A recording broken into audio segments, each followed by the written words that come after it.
Hi, Whiskey Jason here. Whiskey from the viewpoint of an American in Germany tasting rare and exotic whiskey, and I get to taste a bourbon today. Lone Whisker, 12-year-old whiskey. It's 93.8 proof, which turns into 46.9% ABV, and this is from the Boone County Distillery bottling line. Ha ha! Now, the story behind this is that John Schwartz, as well as Kent Jarman, they actually are from Napa Valley in California. They're wine producers, and they're from the Coupe de Floride in California. And they actually, at the end of a hard day of tasting wine, they would pull out a bourbon.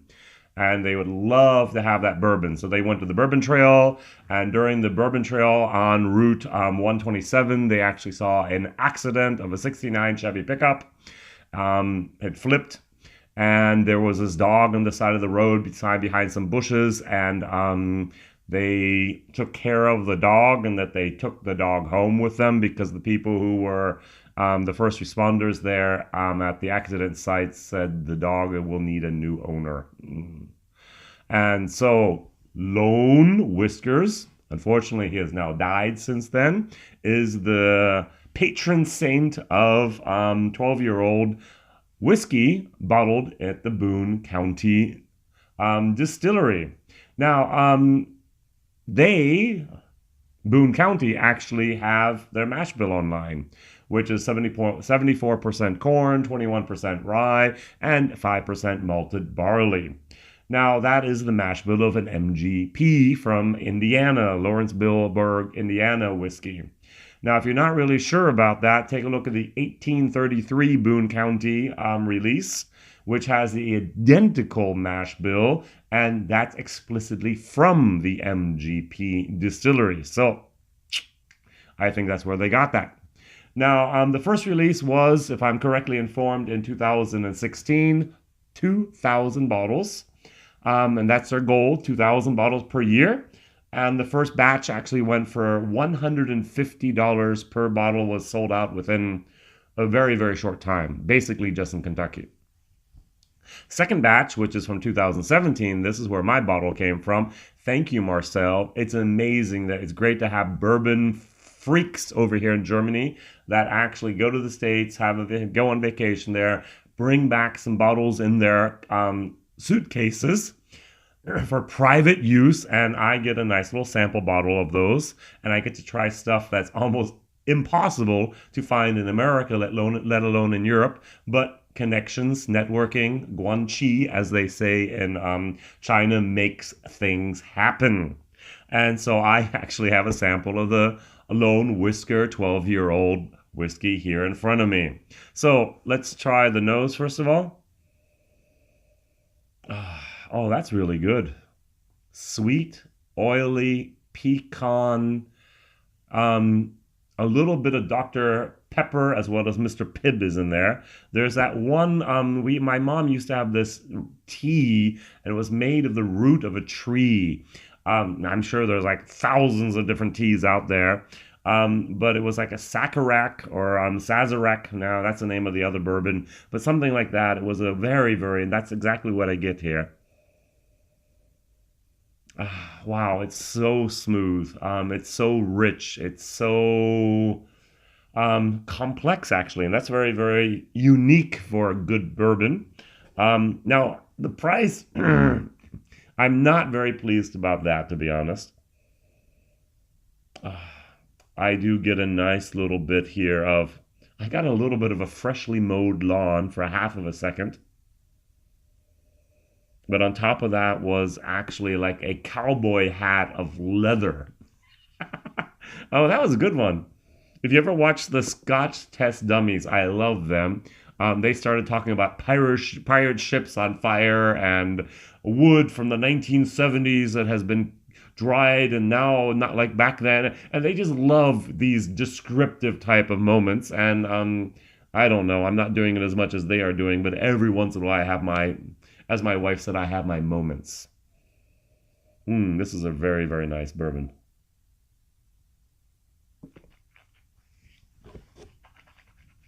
Mm-hmm. Mm. Very smooth, very oily. That pecan really comes back. The leather is there. Tobacco leaves. Almost a little bit of molasses. Mm. I even got a little bit of the 21% is a good rye. It's almost for me almost a high rye. And I'm getting a little bit of that rye, that spiciness of rye. Very, very good. I've actually had ryes, for example, the Jim Beam rye that has less rye in it than this, in the taste and that moment and that experience and the nuance in there. Very, very nice. 2 CLs is all I got. But thank you, Marcel. I already did my German video. This is my English video, and this is my nightcap, I guess. Very, very, very nice. I'm going to give this 1 second. Mm. Mm-mm. Mm. Even a touch of the wild cherries are there. Now, I compared it to the Bullet 10 in my German video. I even pulled out the Elijah Craig, tasted it with that, and so on. Hands down. It's very good. A minus. I do not give A pluses hardly at all. I mean, it's got to be out of this world. I think the last A plus I actually gave was here for my. Oh yeah, here we are. For a Redbreast 21-year-old, this stuff is out of this world. And this stuff is very, very good. This is an A minus. So if you're taking a look at your notes, an A minus is around the 95 points. All right. So A plus is like 99 to 100, and this is A minus, so 95 is. So just put it into perspective. Very, very high scoring thing. Really, really like it. Yeah. Value for money, $150 to $180. I'm going to give it a D. Now, I'm going to rant and rave for like a minute and a half. Why do they charge this much for MGP 12-year-old juice? Because they can. There are basically 2,000 people in Kentucky and the area around Kentucky that are more than willing to fork over $200 or $150 for a bottle of bourbon. Here's my bottle of bourbon, the Lone Whisker. This is one of the best bourbons out there right now, and blah, blah, blah, blah, blah. I can't afford Pappy, so I'm going to go for this. I'm going to show off with this. And no problem. They'll be able to sell it. The same thing the next year. An annual release, just like Pappy does. Less bottles, of course, but still. It's a similar system. And of course, scarcity makes something worth more.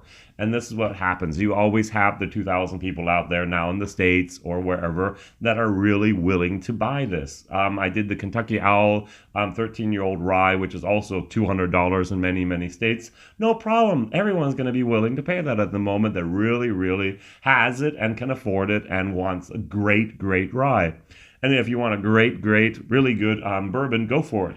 I'm going to once again instead recommend, where is my bottle? I think I have it. Here it is. Okay, Elijah Craig 12 is almost as good, but not as great. Let's try this real quick. I just did the barrel proofs because I couldn't find the bottle. It was down there. This is the massive cork. So, just a splash. So go for the barrel proof of Elijah Craig. I know the old bottles. I'm sorry. I bunkered like 5 of those. They even changed over here in Europe the style, but I still have the old ones because they have an age statement.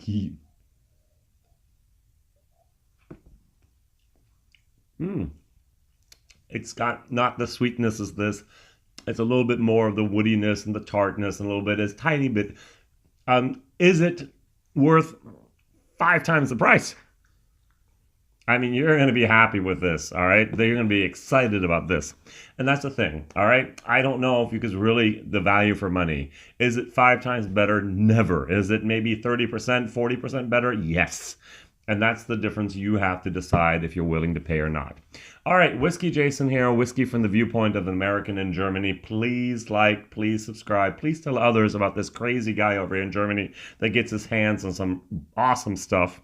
And that's the thing I like to do, is to taste rare and exotic whiskeys.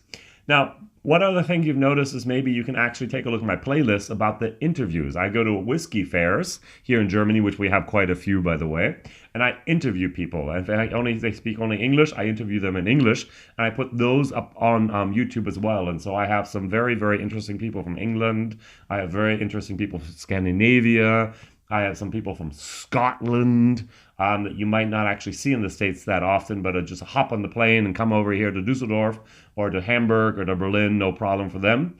And that's what we like to do. And so I'm actually offering this service as well. Even that might be the reason to subscribe to my channel. Mondays, Wednesdays, and Fridays, I have my reviews. And whenever I'm at a whiskey fair, which is at the moment about every other month, you get a couple of videos or even more. Thank you very much for watching. Bye-bye.